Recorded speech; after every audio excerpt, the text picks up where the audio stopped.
할렐루야. 네, 앞에 예쁜 사랑합니다. 축복합니다. 인사하세요. 네.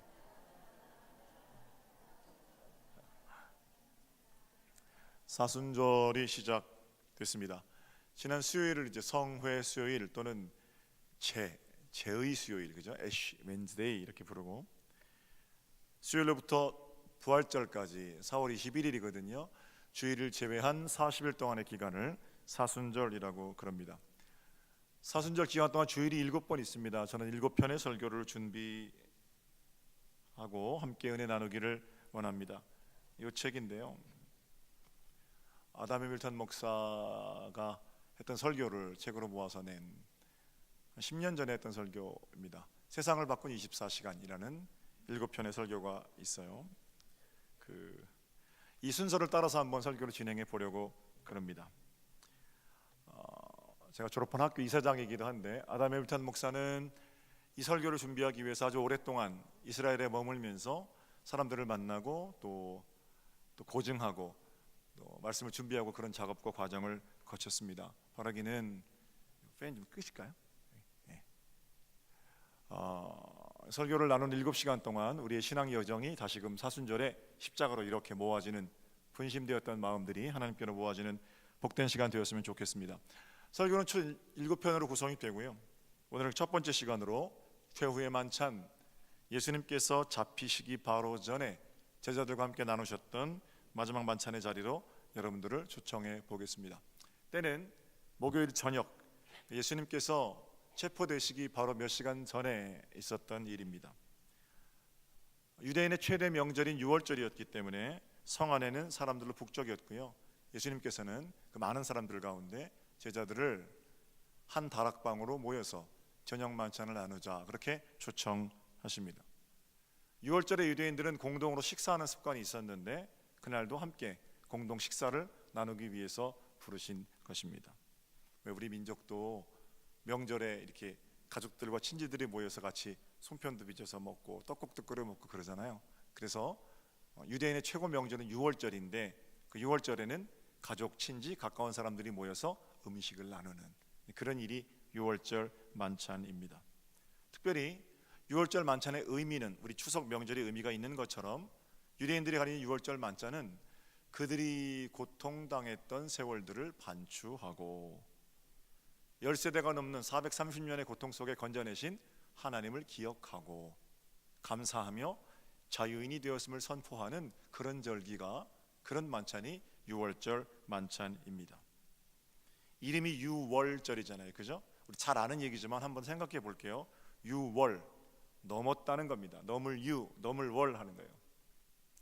뭘 넘었다는 겁니까? 죄와 죽음이 넘어갔다는 거죠. 옛날로 좀 돌아가 볼게요.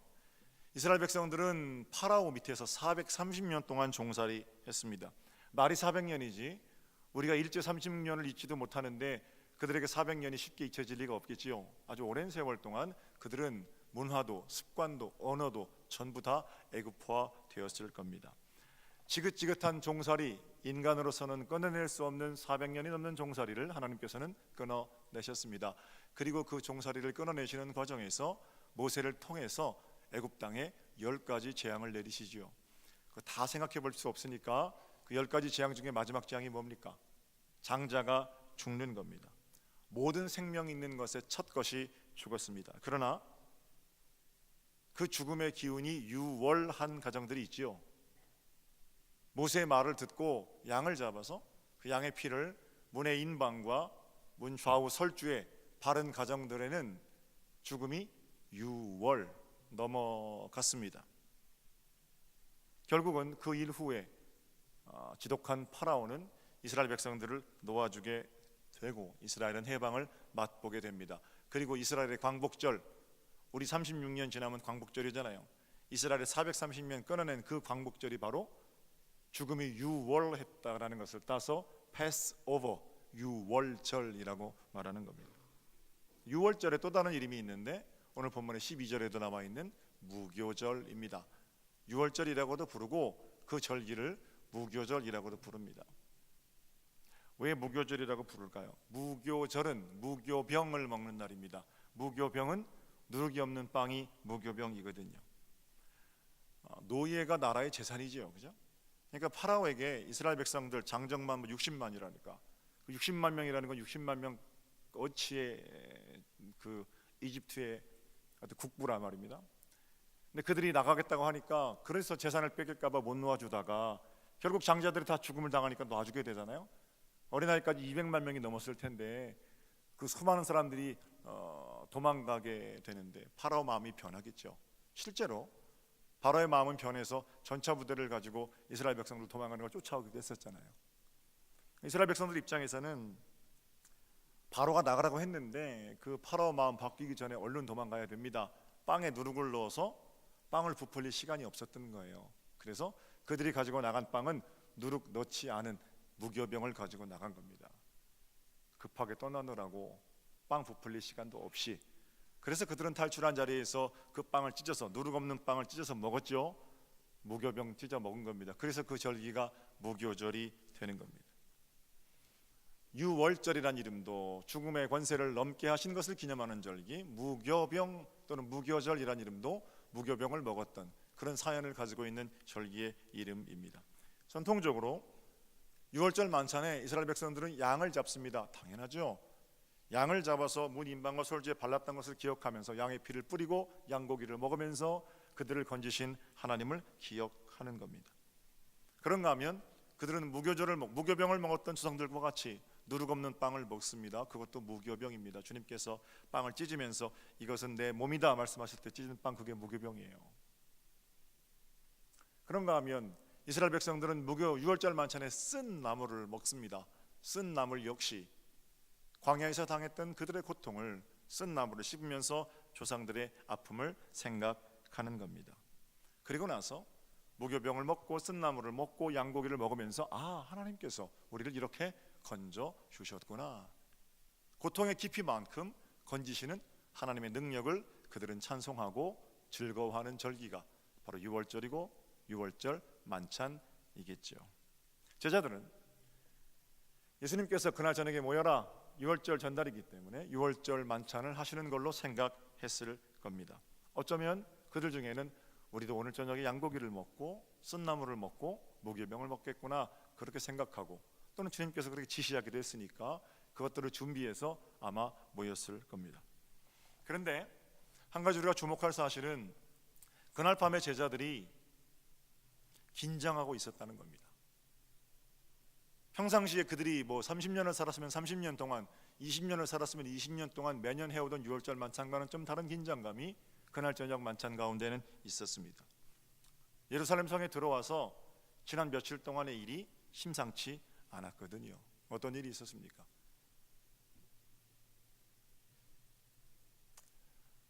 나귀를 타고 예루살렘 성에 예수님과 함께 들어오는데 온 이스라엘이 소동했습니다. 호산나 호산나 환호하고 그들을 맞아 들었다는 겁니다. 승리의 상징인 종려나무까지를 흔들고, 어떤 이는 겉옷을 벗어서 앞에 내려놓고, 그래서 이제 3년 동안 쫓아다녔던 예수를 따르는 그 하나님 나라 운동이 결실을 맺게 되는구나, 이제 헤롯의 궁으로 진격하든지 빌라도의 총독처로 진격하면 되겠구나 라고 아마 유다는 그렇게 생각했을 겁니다. 또는 제자들 가운데 그런 생각이 있었겠죠. 그런데 예수님께서는 놀라운 신통력으로 세상을 뒤집는 그런 일을 하는 대신에 성전으로 가셔서 채찍을 들고 성전에 장사하는 것들을 내쫓으신단 말입니다. 한 번도 예수님은 그런 적이 없으셨어요. 나라 팔아먹는 삭개오, 그런 삭개오에게도 내가 오늘 네 집에 거할 거다, 가늠하다 잡혀온 여인, 그 여인도 나도 너를 더 정죄하지 않는다, 한없는 사랑으로 품어주셨던 넓기만 한 그런 예수님께서 그날은 웬일인지 노끈으로 채찍을 만들어서 장사하는 사람들에게 욕을 하며 내쫓는다 말입니다. 그리고 이 일로 당시 종교 지도자들, 한편이 되어도 부족한 그런 사람들의 미움을 받게 되죠. 적당히 하고 합의할 줄 알았는데 주님께서는 내친 김에 거친 말로 그들에게 꾸짖으시는 책망을 가하게 됩니다. 그리고는 열렬히 환영하던 이스라엘 백성들 사이에 어떤 소문이 벌어지게 되냐면 그들의 지도자인 바리새인 서기관 종교 지도자들이 예수 체포령을 내렸다는 겁니다. 성경에는 그들은 예수를 죽이려고 모의했다, 이렇게 기록되어 있어요. 완벽한 역전이 며칠 사이에 이루어졌습니다. 예수를 죽이려고 모의했다면 예수 따르는 자기들도 신변이 위태로운 그런 상황이죠. 그런 상황에서 주님께서 모여라, 우리 유월절 만찬을 나누자, 이렇게 제안하시는 겁니다. 제자들에게 오늘 저녁 만찬은 그저 옛 이야기나 더듬거리면서 콧노래 부르면서 맛있는 음식을 나누는 그런 종류의 만찬은 아닙니다. 예수님과 종교 지도자들 사이에 긴장이 극도로 팽팽해져 있는 그런 상황입니다. 어떤 일이 일어날지 아무도 모릅니다. 어떤 제자는 이런 기대를 했을지도 몰라요. 자, 이제 진장은 끝이다. 얘들아, 세상 뒤집을 시간이다. 가자. 뭐 이런 말을 기대하고 그 자리에 참여했는지도 모릅니다. 그런 팽팽한 긴장감 속에서 유월절 만찬이 양고기, 무교병, 쓴 나물로 진행되고 있을 때 우리 주님께서 이렇게 입을 여십니다. 내가 진실로 너희에게 말한다. 너희 중에 한 사람이 나를 팔 거다. 아니, 무거운 침묵을 깨고 내뱉는 말의 무게가 훨씬 더 무거웠습니다. 제자들 사이에 난리가 나죠. 우리 중에 함께 먹는 자 중에서 하나가 나를 팔 거다. 너희 중에 하나가. 그 말을 듣고 제자들 가운데 소동이 일어나게 됩니다. 예수님께 나와서 한 사람씩 말하는 거예요. 주님, 저는 아니지요. 주님, 나는 아니지요. 주님께서 이렇게 말씀하시죠. 나와 함께 내가 먹는 그릇에 손을 넣는 놈이 나를 팔 거다. 그리고 식사 후에 어떤 일이 벌어졌습니까? 주님 말씀하신 대로 그들은 예수님을 팔았습니다.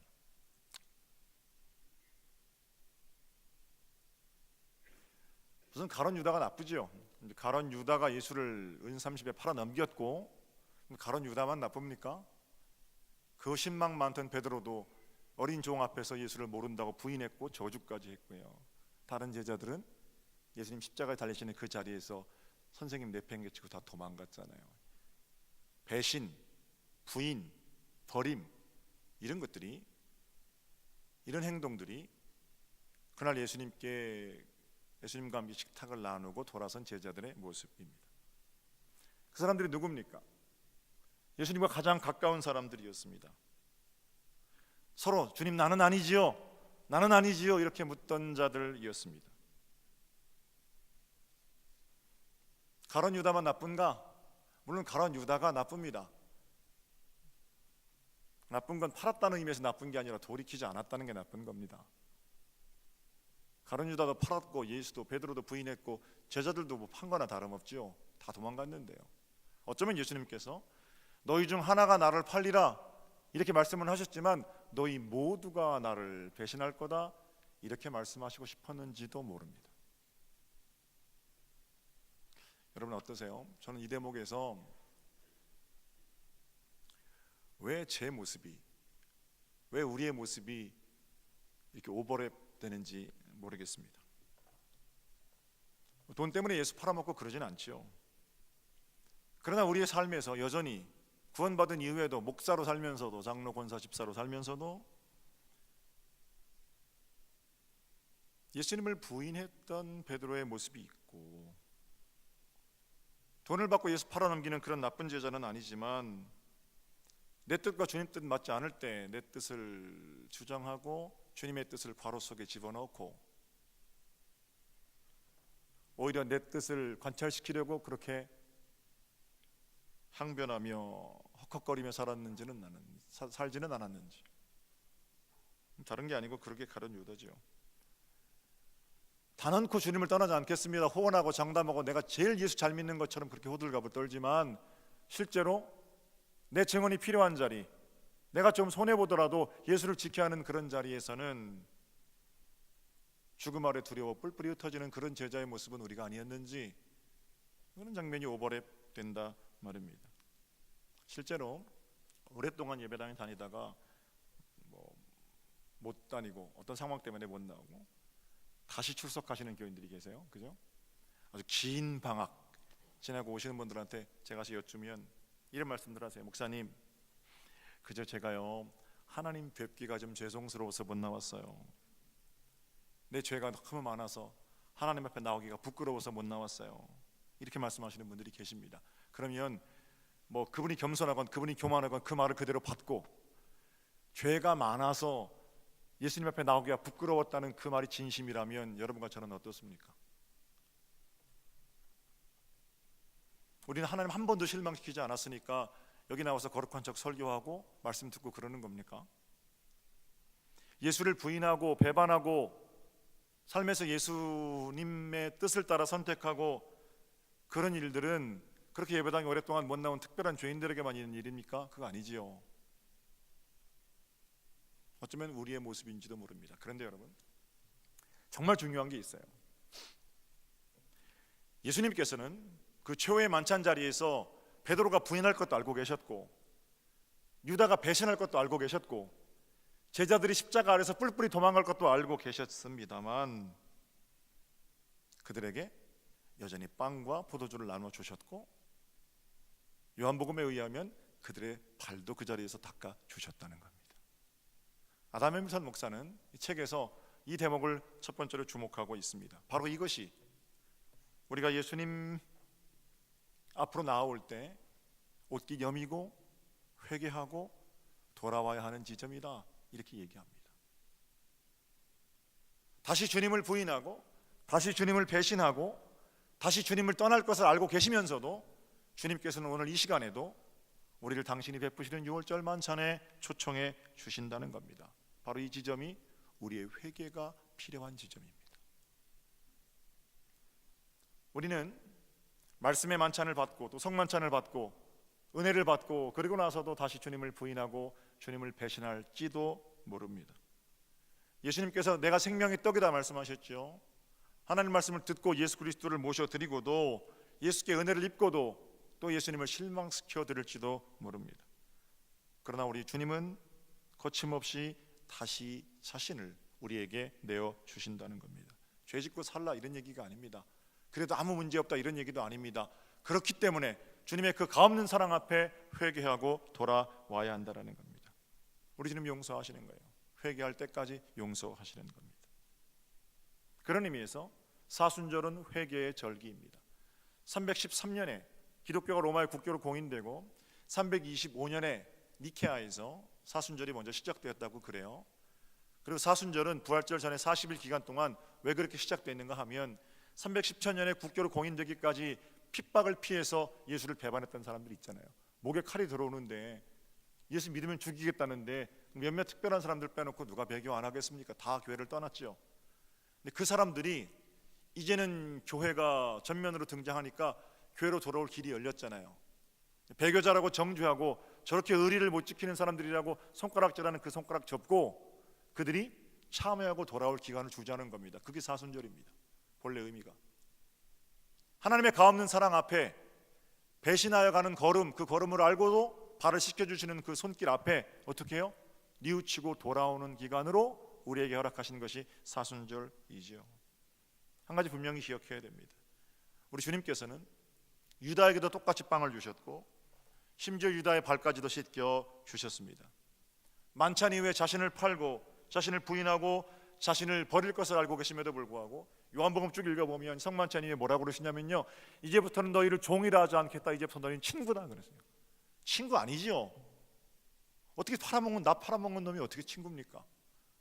그럼에도 불구하고 너희는 종이 아니라 내 친구라 불러주시는 그 예수님의 사랑, 그 사랑을 우리 마음 가운데 느끼게 되면 눈물 흘리며 하나님 앞으로 돌아오게 되는 겁니다. 생활에 허덕이면서 먹고 사느라고 예수를 모른다고 부인했던 우리들에게 주님은 너 그런데 매어 살 종 아니다, 너 내 친구다, 다시금 두 번째 기회를 주시는 겁니다. 어떻게 우리가 주님 앞에 뉘우치고 돌아오지 않을 수 있겠습니까? 이번 사순절 그 가없는 사랑을 만나고 회개하며 주님께로 돌아오는 복된 일이 저와 여러분 가운데 일어나는 생명의 역사가 되기를 우리 주님의 이름으로 축복합니다. 자, 다시 만찬의 자리로 들어가 볼까요? 한바탕 배신자 폭풍이 지난 후에 다시 만찬이 이어집니다. 주님께서 무교병에 축사하시고 빵이죠, 딱 드셔서 이렇게 가르시면서 이게 내 몸이다 다 나눠주십니다. 불과 몇 시간 뒤에 찢겨질 자신의 몸을 가리켜 말씀하신 겁니다. 그리고 나서 잔을 드시고 이것은 죄사함을 받게 하려고 많은 사람을 위해서 흘리는 바 나의 피 곧 언약의 피다, 이렇게 말씀하십니다. 이 대목은 성경 꼼꼼하게 읽으신 분들은 모세가 광야에서 유월절 제사할 때 쓰는 멘트입니다. 소를 잡아가지고 그 소의 피를 다 뿌리면서 그릇까지 다 뿌린 다음에 이거는 너희와 맺으시기 원하는 우리 하나님의 새로운 언약이다, 모세가 이제 그러거든요. 대속죄일에 보세요. 어떤 언약이 맺어졌다는 겁니까? 400년 동안 종살이 하던 그 더러운 것들을 소가 죽어서 그 피를 뿌림으로 피 흘림이 없은즉 사함도 없으니까 이제는 너희는 종이 아니다, 자유인이다, 이런 생각하게 하시는 거예요. 피 뿌림, 피를 뿌리고 새 언약을 맺어주신 모세. 그러니까 예수님도 똑같이 그 모세가 하던 방식으로 이스라엘 백성들이 익숙한, 우리가 뭐 제사할 때 뭐 음복 뭐 이렇게 하는 그런 형식이에요. 그런 형식을 담아서 포도주 잔을 드시고 이것은 많은 사람을 위해서 흘리는 내 피다, 생명의 피다, 언약의 피다, 이제 너희 새롭게 언약이 갱신되었다, 이렇게 말씀해 주시는 겁니다. 유월절 만찬을 통해서 이스라엘 백성들이 자유인 되었음을 확인하는 것처럼 성만찬, 최후의 만찬을 통해서 우리는, 믿는 우리들은 이제는 죄와 죽음이 주장하지 못하는, 과거의 어떤 수치나 상처가 규정하지 못하는 예수 그리스도 안에 자유인 되었음을 확인받는 겁니다. 주님께서 우리와 맺으시기 원하는 언약은 바로 그런 언약입니다. 죄의 종이 아닌 하나님의 자녀, 하나님의 약속 가운데 들어와 있는 자녀임을 주님께서 확인시켜 주신다는 겁니다. 우리 주님 인간이 되셔서 십자가에 달려 돌아가심으로 우리의 모든 죄가 사해졌다고 믿고 고백하는 겁니다. 성만찬을 통해서 우리는 우리의 근본을 확인하게 되는 거죠. 사랑하는 여러분, 상처, 아픔, 과거의 모든 것들은 십자가에 못 박혔습니다. 그리고 이제 그리스도와 함께 우리는 새로운 존재가 되었습니다. 주님께서 이 최후의 만찬을 하신 후에 우리에게 뭐라고 말씀하세요? 이것을 행하여 나를 기념하라 그러십니다. 여러분 어떠세요? 몇 년을 살아오셨던 여러분의 삶에서 잊혀지지 않는 어떤 슬픔, 그런 거 있지 않으세요? 한두 가지씩은 다 가지고 삽니다. 남이 내게 상처 줬던 말, 그래서 애써 마음이 진정되다가도 그 말, 그런 거 생각하면 심사가 뒤틀리는 그런 말들도 있을 거고요. 어떤 분들은 과거에 학대받았던 기억이 여전히 트라우마가 돼서 나를 괴롭히고 있는 그런 삶을 사시는 분들도 계십니다. 어떤 분들은 내가 다스리고 통제할 수 없는 못된 습관, 거기 붙들려 사시는 분들도 계시고요. 명심하고 기억하십시오. 그런 것들은 다 십자가에 못 박혔습니다. 나는 과거의 상처나 아픔들이 규정하는 그런 존재가 아닙니다. 나는 예수 그리스도, 그분이 피 흘리심으로 새롭게 맺어주신 새 언약 가운데 사는 백성입니다. 믿음으로, 감사함으로 그리스도의 몸을 받아 나누어 가져야 하고, 이것이 주님께서 우리에게 최후의 만찬을 통해 새롭게 맺으시기 원하는 언약의 지평입니다. 과거의 상처들이 나를 규정하지 못하도록 예수 그리스도 안에 참 자유함으로 살아가는 복이 여러분의 것이 되시기를 우리 주님의 이름으로 축복합니다. 자, 한 가지만 더 생각해 볼까요? 그러면 그 최후의 만찬 자리, 배신자들을 알면서도 품어주신 그 예수 그리스도, 동시에 이제는 너희는 죄의 종이 아니다, 자유라 말씀하시고 선포하시고 그 일을 명령하신 예수 그리스도, 이런 자리에서는 이게 불가능하잖아요. 뭐 낮 시간에 200명 정도 오셨다면 오늘 그럼 1대 200으로 이게 어떻게 가능합니까? 그러나 우리는 매주 속회를 모이게 되죠. 속회 모여 335 같이 이야기를 나누고 하나님 말씀, 선포된 말씀을 듣고 이야기하고 같이 서로 교제하고 그런 일을 하게 됩니다. 매주 가정에서 모이는 속회는, 또는 여러분의 가정의 식탁은 그리스도의 최후의 만찬을 경험할 수 있는 복된 자리입니다. 주님의 몸입니다 이렇게 나눌 때 또 이번 주부터 식탁을 매주 매번 최후의 만찬으로 하겠다, 너무 비장하게 그렇게 하지 않으셔도 됩니다.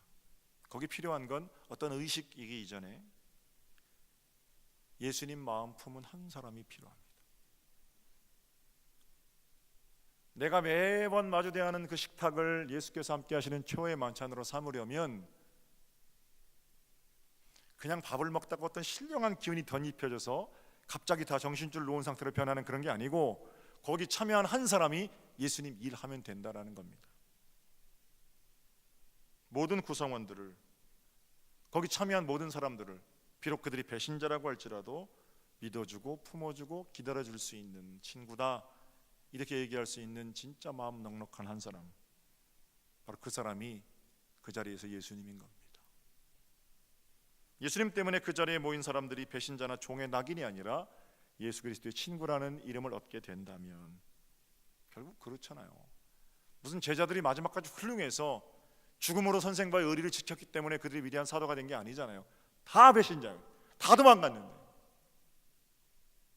돌아오지 못한 한 사람 가룟 유다만 빼놓고 나머지 주님의 식탁에 돌아와서 그 믿음에 부응하려고 했던 사람들은 전부 주님의 이름으로 순교하고 위대한 일을 감당하는 위대한 사도가 되었지 않았습니까? 그들의 능력이 아니라 기다려주시고 품어주시는 예수님의 사랑을 받아들이느냐 받아들이지 않느냐, 바로 그 차이죠. 가정과 교회에서도 이 말씀은 적용이 됩니다. 여러분 어떠세요? 만약에 내일 이제 세상이 끝난다면, 내일 내 세상이 끝난다고 생각하시고 좀 가슴 아픈가요? 오늘 저녁 만찬에 누굴 초대하시겠습니까? 저 오늘 저녁에 우리 장로님들 동부인 지역장들 이렇게 식사를 할 텐데, 만약에 제가 내일 세상이 끝난다면 아마 저는 제 아내, 제 딸, 아들 초청하겠죠. 제 아버지, 어머니, 장인, 장모님 이렇게 아마 둘러 앉을 겁니다. 그리고 함께 사역했던 우리 장로님들 초청해서 함께 저녁 만찬, 내일 제가 이제 없어진다는데 뭐 그 정도는 초청해야 되지 않겠어요? 다 초청해서 이야기를 나누겠죠. 그분들은 가장 가까운 분들이기 때문에 그렇습니다. 하나님의 길을 걸어가는데 가까운 사람들을 마지막 만찬에 초청하고 싶은 거, 그 사람 마음 아닙니까? 그러면 그 가까운 사람들하고 복된 관계를 유지하는 비결은 뭡니까? 한 사람만 있으면 돼요. 그 사람들 중에 많이도 필요 없어요. 끝까지 믿어주고 기다려주는 사람, 그 사람 한 사람 있으면 그 사람 때문에 거기 있는 사람들은 그 사람의 동역자가 되는 겁니다. 예수 그리스도 한 사람 때문에 그 자리가 배신자들을 정죄하고 낙인하는 자리가 아니라 세상을 변화시키는 위대한 성만찬의 자리가 되었듯이 말입니다. 이 책에 아담 웹슨 목사가 경험했던 일이 기록된 이런 얘기가 있어요. 자기 속회에서, 감리교니까 소그룹에서 속회에서 난소암 3기 진단받은 젊은 여자분이 계신 거예요. 우리 식으로 편하게 집사님 한번 그렇게 불러볼게요. 근데 그 집사님이 난소암 3기 판정을 받았는데 잘 수술을 받았어요. 근데 이제 항암 치료 받으면 뭐 동서고금을 막론하고 공통된 현상이 머리 빠지는 거 아닙니까? 그러니까 이 사람이 항암 치료를 받으면서 머리가 다 빠지니까 이 가발 쓰고 다니기도 창피하고 이 상실감이 너무 큰 거예요. 머리카락 없어지면서 자기 존재가 없어지는 것 같고, 그래서 예배당에 못 나오고 그냥 속장이 너무 지극정성이니까 속회만 간신히 출석하는 뭐 그런 성도였다고 그래요. 속회 나와서 같이 예배를 보려고 하는데 어느 날 보니까 속장이 머리를 빡빡 밀고 왔더라고요. 아니 속장님 이렇게 얘기합니다. 집사님 머리 다 날 때까지 나도 좀 시원하게 지내보려고 깎았어요. 그러더래요. 내가 그리스도 안에 당신과 형제이기 때문에 당신의 어려움 같이 걸어가기를 원합니다. 이러면서 머리를 깎고 나타났다는 거예요. 예수님이죠. 머리를 다 깎으시라는 얘기가 아니에요. 지난 월요일에 아버지 어머니 모시고 잠깐 어딜 가는데 뒤에서 저희 어머님이 그러세요. 40년 목회를 아버지랑 같이 하고 목회를 마치고 나니까 말도 안 되는 일로 하나님께서 어려움을 겪게 하시는데 너무 힘들다는 거예요. 그런데 그런 어려움을 겪고 보니까 내가 왜 목회하면서 사랑하는 사람들에게 더 가까이 가지 못했나, 사랑하는 사람들의 옆에서 해주는 그 한마디가 얼마나 소중한가를 이제 아셨던 거예요. 깨닫게 되는 거예요.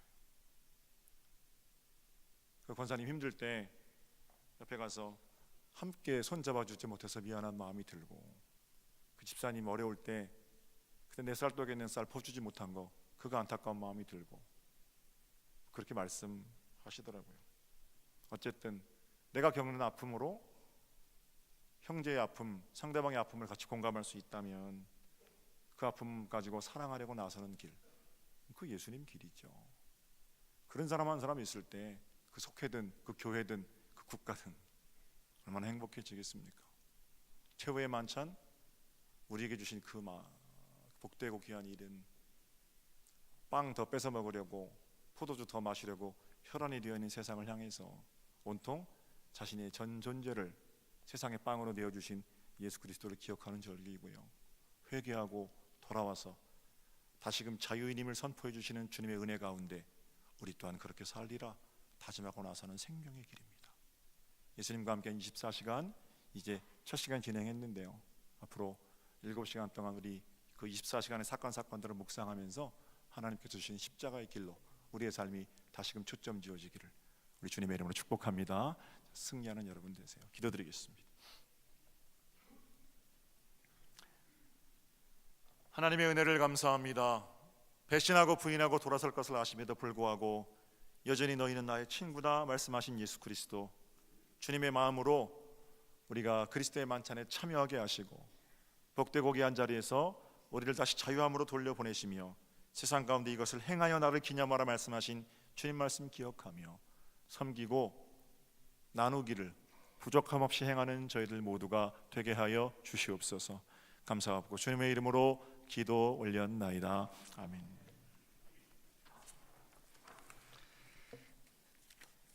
315장 봉헌 찬양 드리겠습니다.